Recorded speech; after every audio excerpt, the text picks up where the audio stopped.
We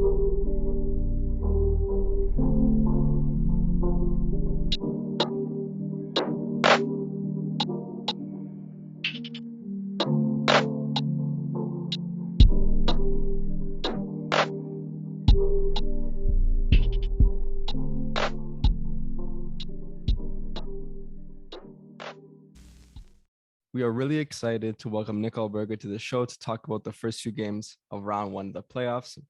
For those of you who aren't familiar with Nick, he's a fantasy hockey specialist, writing and co-hosting the digital show Fantasy Forecheck, as well as co-hosting the NHL Fantasy on Ice podcast.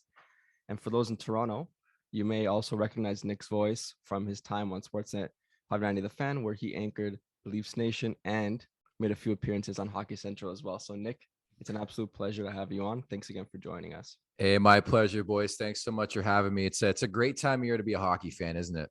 Absolutely. Yeah, this is the best time of the year for sure. So speaking of it being the best time of the year, we're going to ask you a few questions about the playoffs. And I want to get your opinion so far on what you think the biggest surprise is. What I'll say is I think the biggest surprise is Louis Domingue coming out in second overtime after mucking some spicy pork. And finding a way to stop that crazy offense. So I'm interested to hear what you think. What's the biggest surprise for you so far? The spicy pork and broccoli, right? That was a big theme du jour the last couple of days. And certainly I think getting the workout in terms of pregame meals today. Yeah, like it's fascinating because like I remember Louis Domingue back in the day when I did Ice Cap on NHL Network Radio, and we routinely called him Pooey Domingue because he was probably the worst goaltender on the planet. I'm not saying he's any better, but man, oh man, like to come into that setting, to admit that you had spicy pork and broccoli, like this guy's all carved up, filled up, and still comes in. What do you make? 17 saves in a triple OT thriller. And oh yeah, you beat the best goaltender on the planet this year in the NHL, and Igor Shesterkin, who had 79 saves. I thought that was really, really impressive. That was one of the storylines I was watching going into the Stanley Cup playoffs, guys. The volatility in between the pipes is crazy. In 2022, we've already seen 19 different goalies play here in the Stanley Cup playoffs and beyond, right? There's a couple teams on to their third goalies. Connor Ingram will start for the Nashville Predators.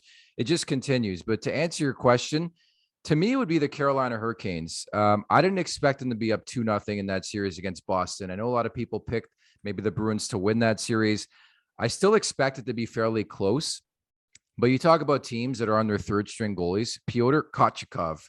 I don't know. I can't get the pronunciation down just yet because he's played a handful of games. Like the dude's he can't even speak English. Like it's crazy. Like he's fluent in Russian.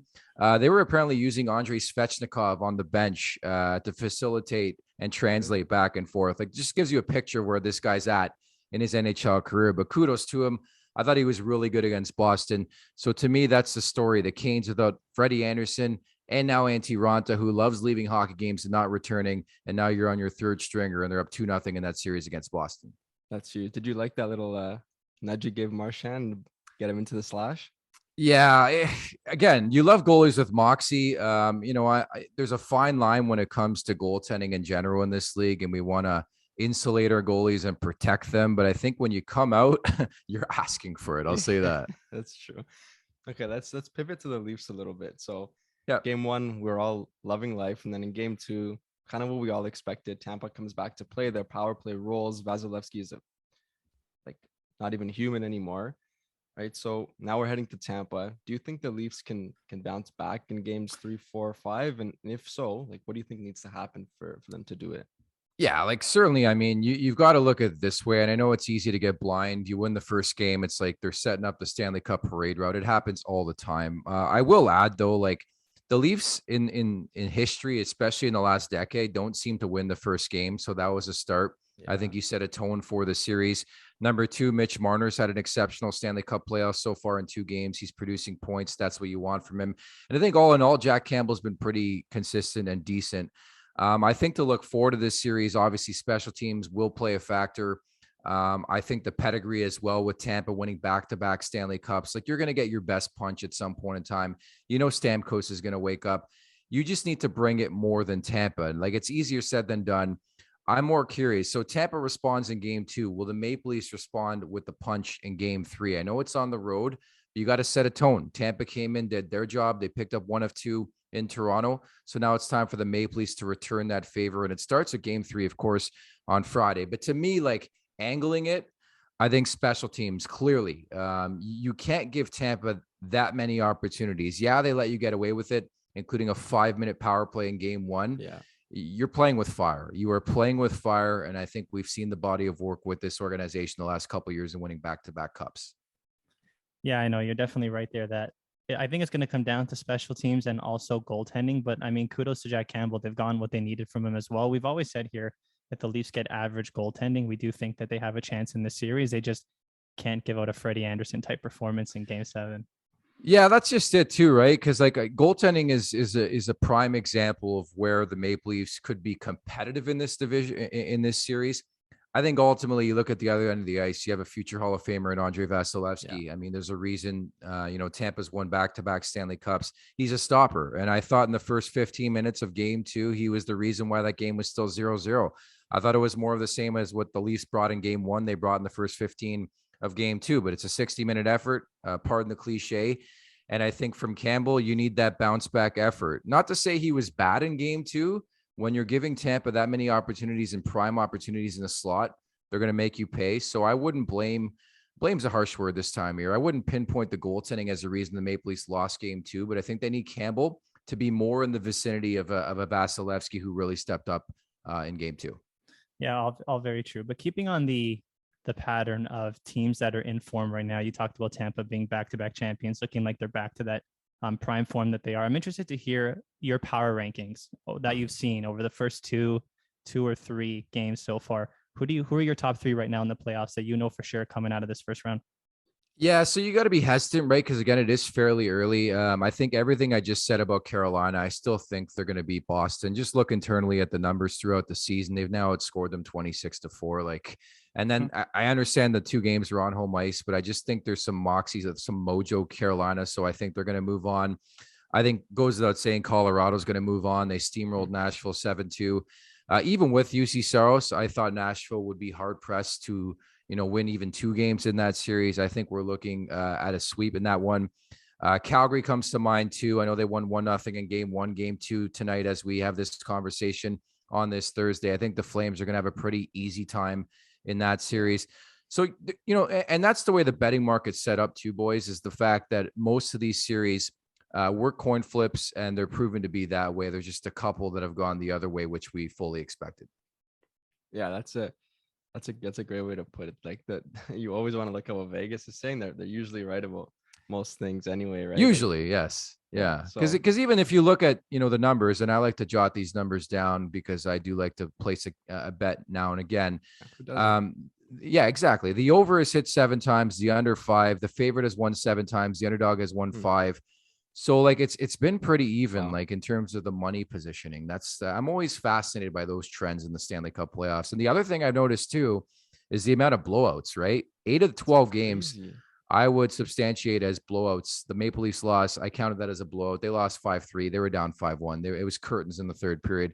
There's been 8 of 12 blowouts, 4 shutouts, and 19 goalies used. But we just love this chaos this time of year, don't we?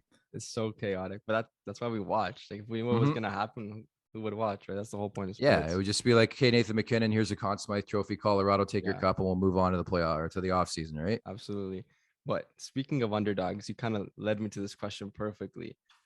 So the underdog you said have won 5 out of they've won 5 games. You said out of 12. Yeah. Okay. So now in terms of the series, now which team that's currently losing a series do you think is most likely to come back? Yeah, so good question. So there's only Boston, I don't really like them, to be quite honest. I just like the jam that Carolina's playing with, and the numbers speak for themselves. I just don't match up against them.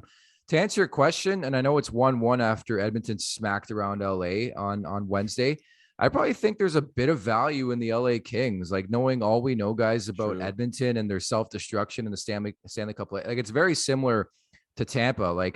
I don't know, and I understand why, speaking aloud, but I don't know how Tampa was the underdog going into that series against Toronto. I think Toronto should be the underdog. They haven't won a playoff series in 18 years. But nonetheless, I think to answer your question, it's probably Los Angeles. I think there's a smidge of value as well, clearly in the Washington Capitals, come out with a 4-2 win in game 1. I expect a bounce back of sorts by Florida in game 2 of this series coming up on Thursday night. But I think ultimately the Panthers, the cream does rise to the top. I think the Panthers find a way to win that series. So I'll go with Los Angeles.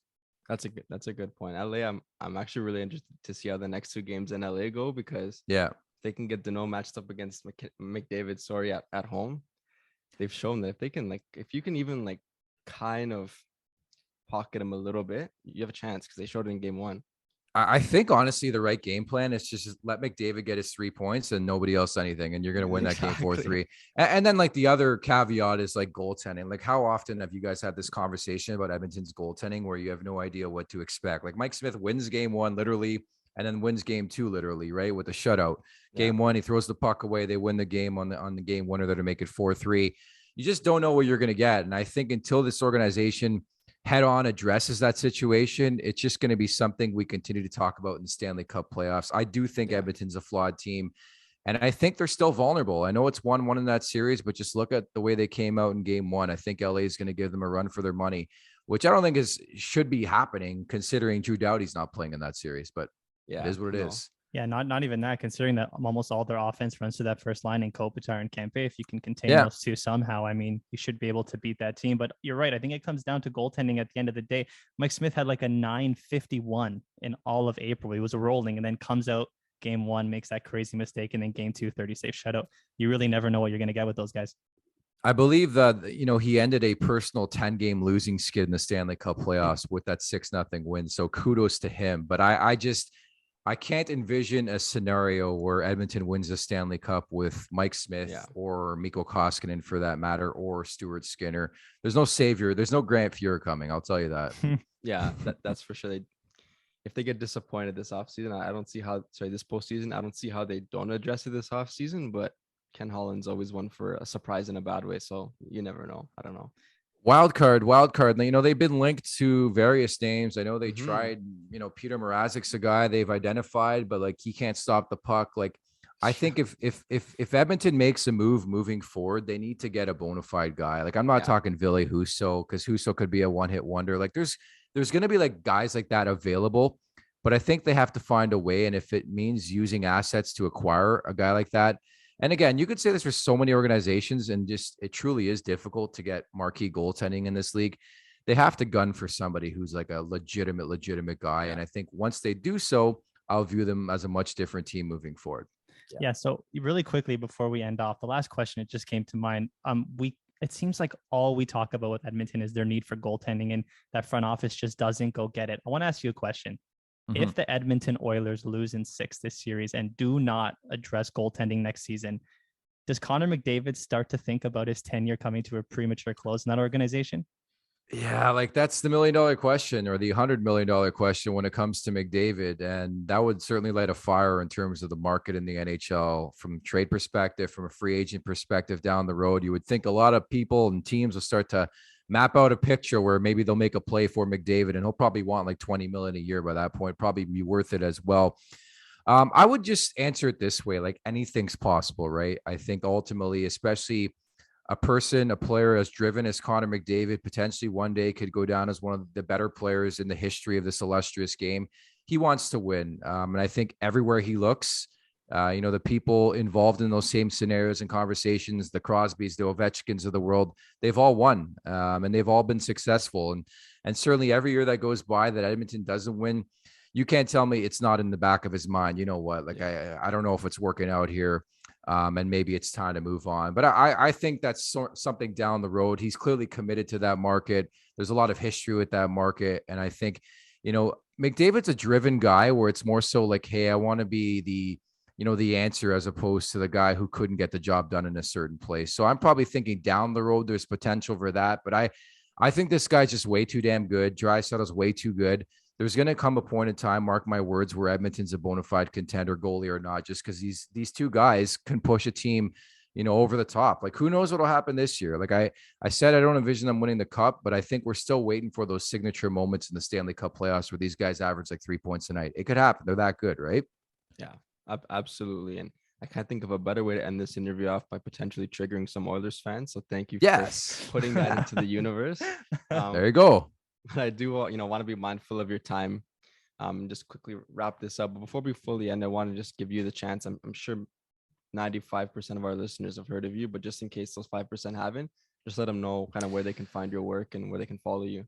Yeah, certainly. So you can follow me on social. I'm more active on Twitter at the Golden Muzzy, same handle for Instagram as well, if you want to follow me there. And yeah, I just been grinding away covering the Stanley Cup playoffs. Right now, I have a daily prop betting piece for sportsnet.ca, just highlighting a couple of prop bets to potentially look at. For example, tonight, I like Jacob Markstrom over 25 saves. Dallas had 16 shots on goal in game one. They averaged 30 in the regular season. You think they're going to try to throw a bit more at the net, if you get what I'm saying. So maybe you look at that potential bet. So I've been doing that. I've continued right along, as you guys know, with the NHL Fantasy on Ice podcast hosting alongside Pete Jensen. We are continuing on through looking at futures and just, what's going on in the Stanley Cup playoffs twice a week. We put out an episode Monday and Thursday. So look out for that as well. I'm staying busy doing some freelance work and enjoying the Stanley Cup playoff ride. Love it. Sounds good. And we'll be following you. Hopefully we make a couple of bucks along the way. Yeah, you never know, guys. I hope to please. We'll say that. Thank you so much, Nick. once again, for coming on. We really appreciate the time. Yeah, thanks. My pleasure. Thanks so much for having me, guys.